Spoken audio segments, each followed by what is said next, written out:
이제 성령 강림의 14번째 주일을 맞아서 오늘 또 말씀을 여러분들과 나누게 되었습니다. 요즘에 그 뉴스를 이제 보셔서 다 아시겠지만 홍범도 장군 이야기로 우리 사회가 좀 시끄럽습니다. 봉오동 전투라고 영화도 여러분 보셨겠지만 그 전투의 주역이었고 또 청산리 전투에도 참전했던 분이었고 또 일제 강점기 때 그 항일 무장 운동에 선봉에 섰던 분이어서 독립 투사로서는 재론의 여지가 없는 분으로 저는 알고 있었는데 달리 생각하는 분들이 있어서 깜짝 놀랐습니다. 설교 시간에 그 이야기를 다 나눌 수는 없겠지만 우리 정부의 방향이 너무 한쪽으로 편향되거나 경도되는 것은 아닌지 크게 우려가 됩니다. 이럴 때 우리가 좀 깨어 있어야 되겠죠. 나라를 위해서 기도하는 것은 물론이고 작은 행동이라도 건전한 의사결정에 참여하고 또 바른 방향으로 그것을 주도해 나가는데 우리의 역할이 있었으면 좋겠다 싶습니다. 네, 오늘은 성서 일과의 구약 본문을 우리가 주일 말씀으로 읽었고요. 헛된 것을 버리고 이런 제목으로 함께 은혜를 나누고자 합니다. 오늘 우리가 읽은 예레미야의 그 말씀은 그 선지자 예레미야가 가지고 있었던 내적인 고통, 그런 심적인 고통을 드러내는 말씀입니다.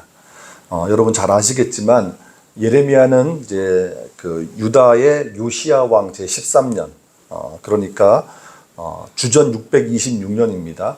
그때 하나님의 선지자로 부름을 받았습니다. 예레미야가 살던 시대는 유다 왕국이 이 애굽이라는 나라 그리고 바벨론이라고 하는 왕국 사이에서 간신히 명맥을 유지하고 살던 시대입니다. 요시야 시대에 이 남유다 왕국을 다시 한번 재건하려는 그런 개혁의 시도가 있었지만 유다 왕국은 사실상 모든 면에서 회생이 불가능한 상태, 부패한 상태였죠. 바로 이런 배경에서 예레미야의 고통이 자리합니다. 예레미야 15장은 두 편의 애가를 기록하고 있습니다. 첫 번째 애가는 1절부터 14절까지의 말씀인데 유다 왕국을 향한 하나님의 심판의 말씀입니다.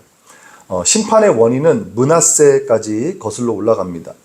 므낫세는 유다의 왕이었고 히스기야의 아들이었습니다. 히스기야는 아시겠지만 나름 괜찮은 왕이잖아요.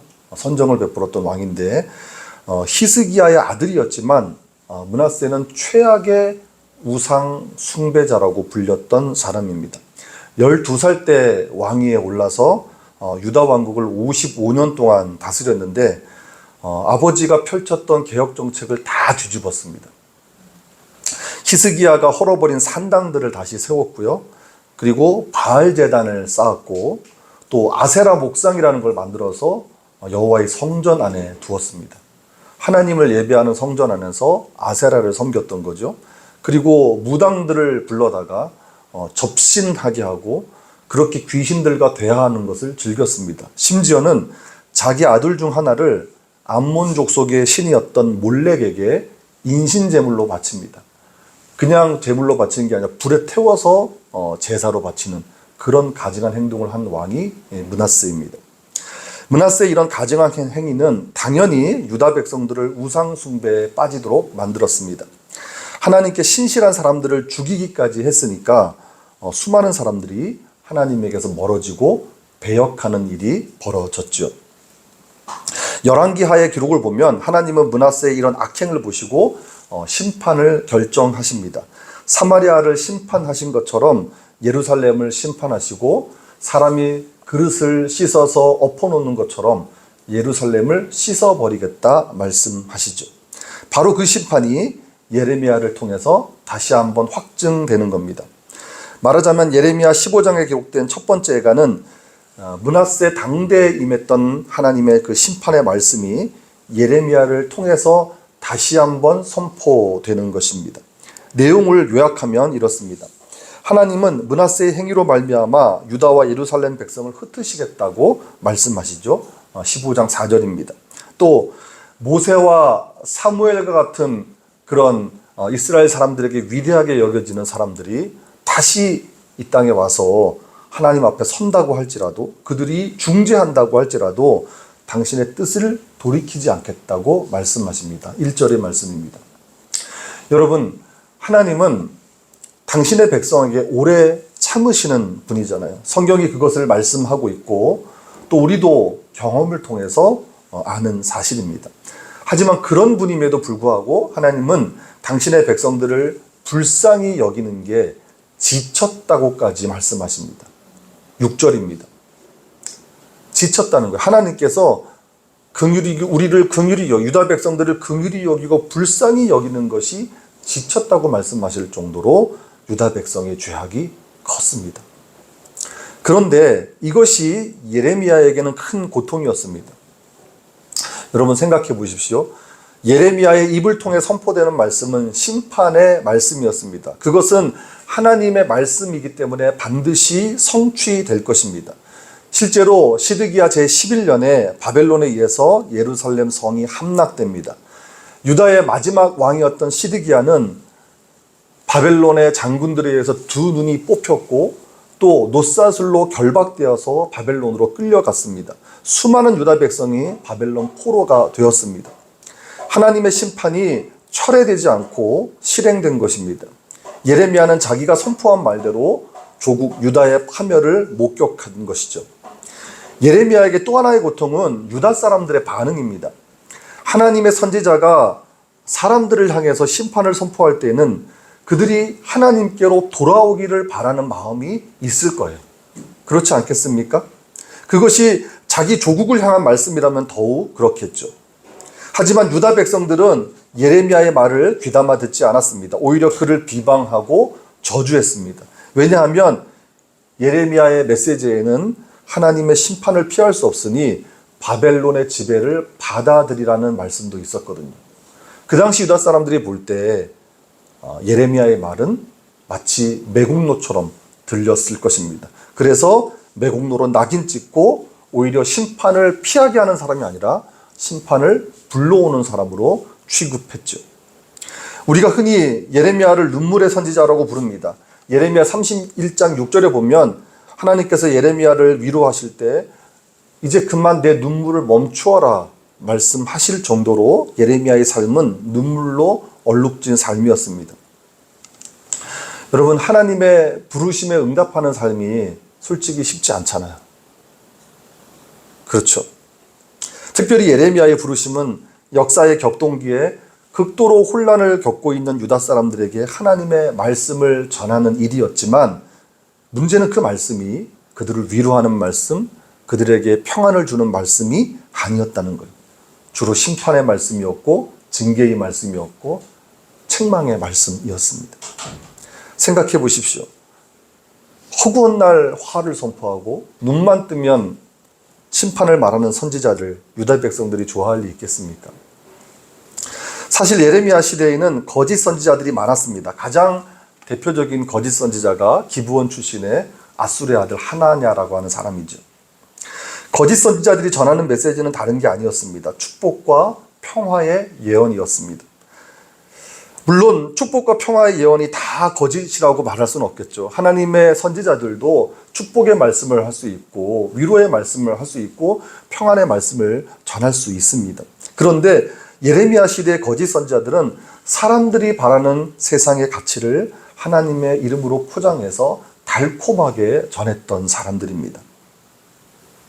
하나님의 이름을 팔아서 이제 잘 될 거다. 이제 다시 회복될 거다. 다시 우리나라가 일어설 거다. 그렇게 이야기하는 거죠. 영적으로 눈이 멀었던 유다 사람들은 그들의 말에 귀를 기울였고 위로받았습니다. 그러나 그것은 하나님과 더욱 멀어지는 일이었죠.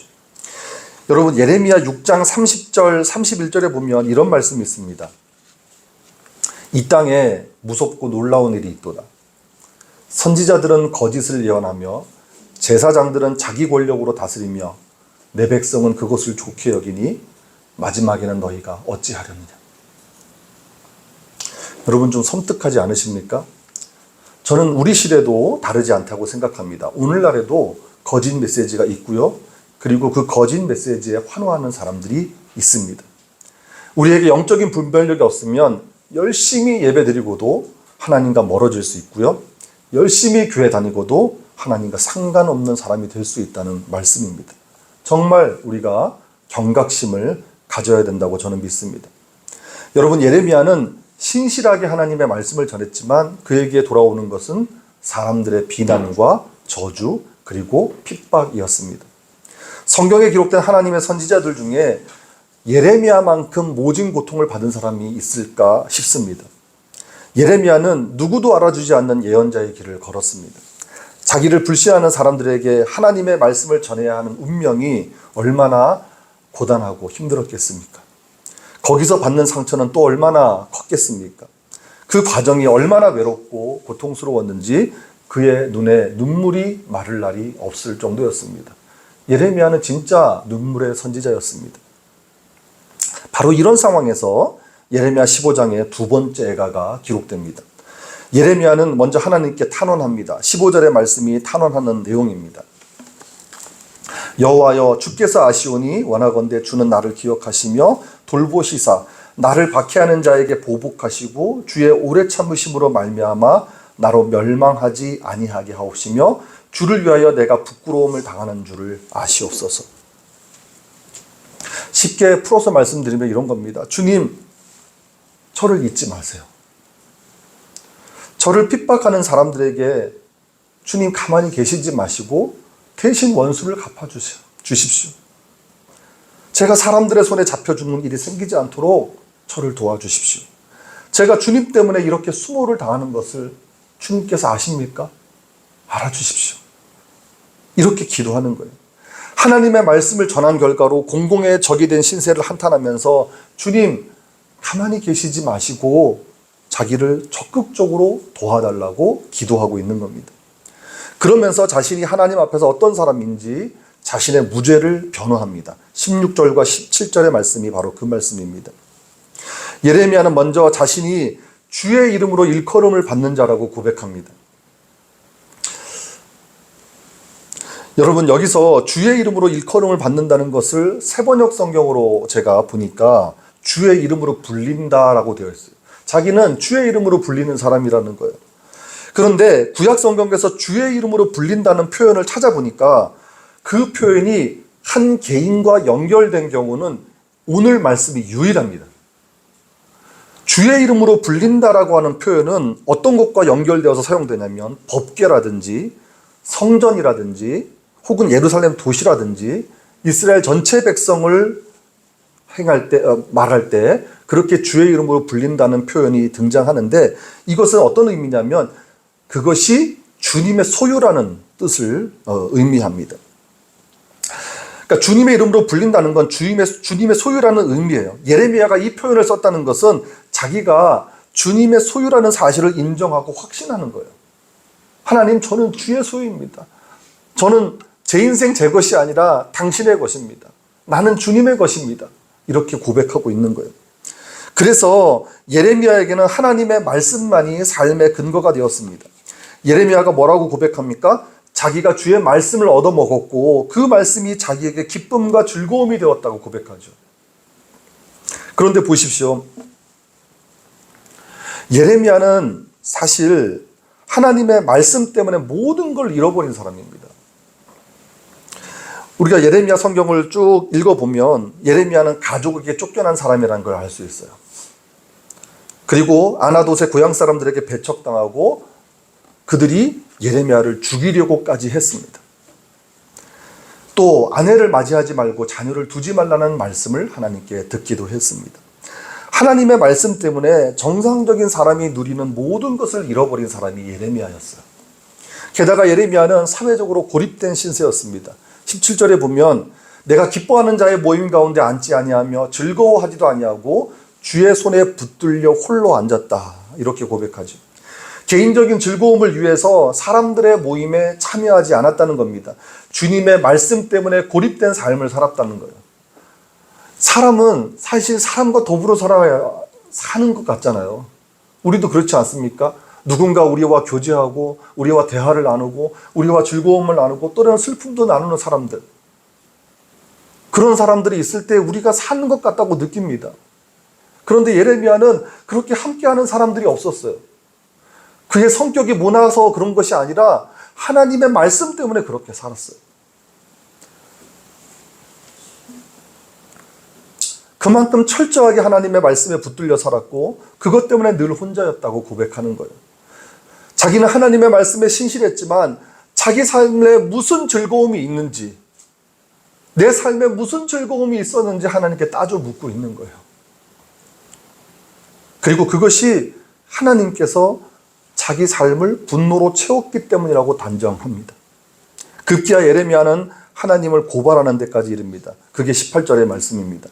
자기 고통이 왜 계속되는지, 자기 상처는 왜 낫지 않는지 하나님께 따져 묻습니다. 그리고 하나님을 물이 말라서 속이는 시내 같다고 분노합니다. 여기서 속이는 시내라고 하는 것은 건조한 지역에서 이렇게 흐르는 간헐 하천을 말합니다. 우리가 예전에 지리 시간에 배웠던 와디라고 한번 들어보셨을 거예요. 그 와디입니다. 평소에는 물이 흐르지 않다가 큰 비가 내렸을 때만 하천이 되어서 흐르는 게 와디입니다. 그러니까 정말 타는 듯한 목마름이 있을 때, 그 뜨거운 햇볕이 비칠 때는 하천이 흐르지 않는 거예요. 그때 물이 필요한데 물이 없어요. 하천의 모양은 있지만 실제로는 물이 없어서 도움이 안 되는 하천이 와디입니다. 예레미야는 지금 하나님을 향해서 당신은 아무런 도움도 되지 않는 분이십니까? 이렇게 묻는 거예요. 예레미야의 고통이 얼마나 컸으면 이런 질문까지 했겠습니까? 유진 피터슨의 메시지 성경을 보니까 18절의 말씀을 이렇게 번역했어요. 하나님, 주님은 그저 신기루입니다. 멀리서 보면 아름다운 오아시스지만 실제로는 아무것도 아닙니다. 아니, 세상에 누가 하나님을 향해서 이렇게 말할 수 있습니까?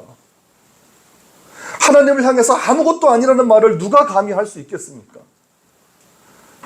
천지를 창조하시고 나를 지으신 하나님을 향해서 하나님, 당신은 아무것도 아니에요. 당신은 나에게 아무런 도움도 되지 않아요. 라고 말할 수 있는 사람이 누가 있겠습니까? 실제로 예레미야 이 질문은 구약에서 비슷한 예를 찾아보기 어려울 정도로 대담하고 도발적인 질문입니다. 그러나 예레미야 이 질문은 누구보다 하나님께 신실했던 사람만이 가질 수 있는 실존적인 고뇌입니다. 세상의 모든 관계를 끊어버릴 수 있지만 내가 하나님과의 관계는 끊어버릴 수 없다고 생각하는 그런 신앙인의 고뇌입니다. 이 질문에 하나님의 대답이 이어집니다. 그것이 바로 19절부터 21절까지의 말씀이죠. 하나님의 대답. 이 대답이 오늘 우리에게 주시는 하나님의 말씀인 줄 믿습니다. 제가 이 대답을 새번역 성경으로 읽어드릴게요. 여러분 화면을 보시고 같이 눈으로 따라 읽으시면 좋겠습니다. 나 주가 말한다. 내가 돌아오면 내가 너를 다시 맞아들여 나를 섬기게 하겠다. 또 내가 천박한 것을 말하지 않고 귀한 말을 선포하면 너는 다시 나의 대변자가 될 것이다. 너에게로 돌아와야 할 사람들은 그들이다. 내가 그들에게 돌아가서는 안 된다. 내가 너를 튼튼한 놋새 성벽으로 만들어서 이 백성과 맞서게 하겠다. 그들이 너에게 맞서서 덤벼들겠지만 너를 이기지는 못할 것이다. 내가 반드시 너와 함께 있어서 너를 도와주고 너를 구원하여 주겠다. 나 주의 말이다. 내가 너를 악인들의 손에서도 건져내고 장악한 사람들의 손에서도 구하여 내겠다. 하나님의 대답은 예레미야에게 임한 구원의 신탁입니다. 이 말씀은 먼저 예레미야 자신에게 적용될 말씀이고, 그리고 이 구원 신탁의 말씀을 읽고 있는 우리에게 적용될 말씀입니다. 오늘 우리가 읽은 개역개정판 성경의 번역대로 하면 하나님은 우선 헛된 것을 버리고 귀한 것을 말하라고 예레미야에게 주문하십니다. 예레미야에게 헛된 것은 무엇이겠습니까? 헛된 것을 버리라고 하셨는데 예레미야에게 헛된 것은 무엇이겠습니까? 사람들이 듣기 좋아하는 말입니다. 유다 사람들이 원하는 말, 그들이 듣고 싶어하는 말이 헛된 것입니다. 시드기야 왕이 선지자들을 불렀습니다. 하나냐를 불렀고 예레미야를 불렀습니다. 그때 거짓 선지자 하나냐는 우리가 바벨론의 멍에서 풀려날 것이고 2년 만에 우리가 다시 회복될 것이라고 선포했습니다. 그때 예레미야가 뭐라고 했냐면 아멘. 나도 그렇게 되기를 원한다. 그러나 하나님의 심판은 철회되지 않을 것이다. 하나냐가 자기의 말에 반박하는 예레미야에게 얼마나 화가 났는지 예레미야에게 해코지를 하죠.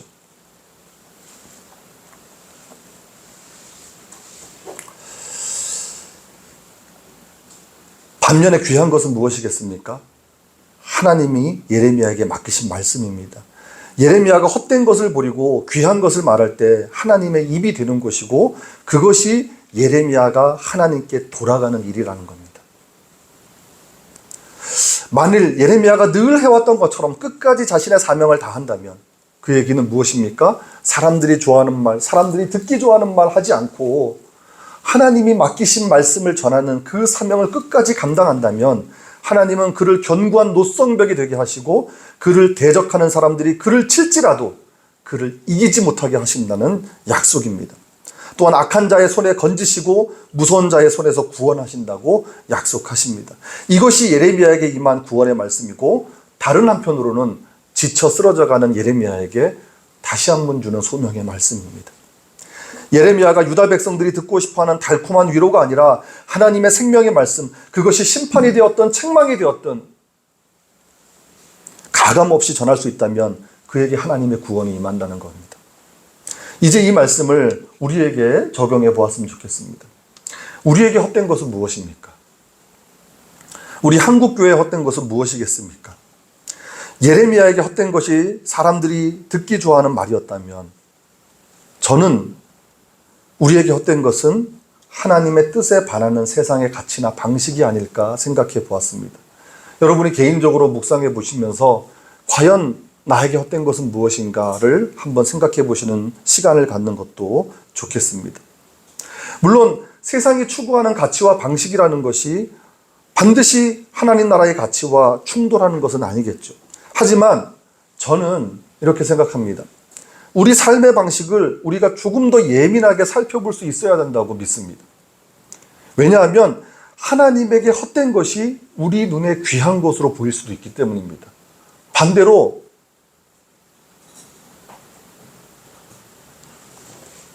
우리 눈에 헛된 것이 하나님께 귀한 것이 될 수도 있기 때문입니다. 그래서 우리가 우리 삶을 조금 더 예민하게, 조금 더 민감하게 볼 수 있어야 된다는 거죠. 또 한국교회의 헛된 것은 무엇이겠습니까? 기독연구원 느헤미야라고 하는 곳이 있는데 거기서 구약을 가르치는 김근주 교수님이라는 분이 있습니다. 여러분 잘 아실 거예요. 그분이 한국교회를 이렇게 진단했어요. 불의에는 침묵하고 불이익에는 참지 못하는 집단. 여러분 공감이 가십니까? 교회가 사회의 불의에 대해서는 예언자의 목소리를 내지 못하는 거예요. 그때는 침묵하다가 군대에서 군종병이 줄어듭니다. 기독교 사학에서 이사의 권한이 축소될 겁니다. 이러면 벌떼처럼 일어난다는 거예요.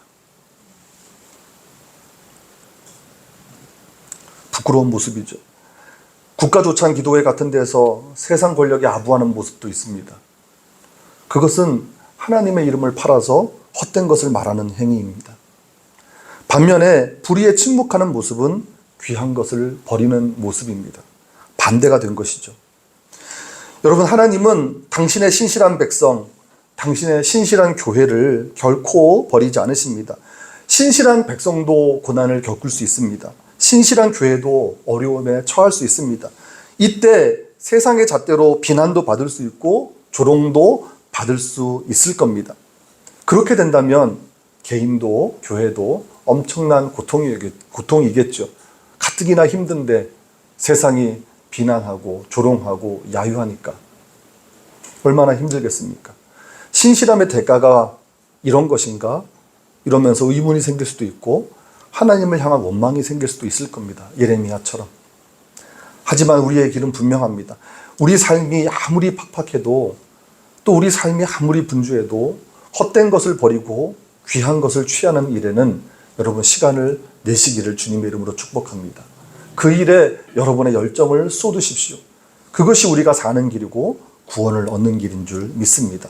오늘 이 예레미야의 탄원과 또 기도, 이 애가를 보면서 우리에게 과연 헛된 것은 무엇이고 우리가 귀한 것을 귀한 것으로 모르고 살아가는 것은 무엇인지 생각해보는 그런 시간이 되기를 원합니다. 그래서 우리가 진짜 하나님이 원치 않는 그 헛된 것 버리는 삶이 되기를 원하고 하나님이 기뻐하시는 그 귀한 것을 우리 삶에 붙드는 우리가 되기를 다시 한번 주님의 이름으로 축복합니다. 기도하겠습니다. 사랑의 하나님, 이제 우리에게 분별의 영을 허락하셔서 헛된 것을 버리고 귀한 것을 취할 수 있도록 도와주시옵소서. 사람들이 좋아하는 것이 아니라 하나님이 기뻐하시는 것을 쫓아 살게 하시고 고난의 삶이 있더라도 신실함을 잃지 않도록 주님 우리를 도와주시옵소서. 예수님의 이름으로 간절히 기도드립니다. 아멘.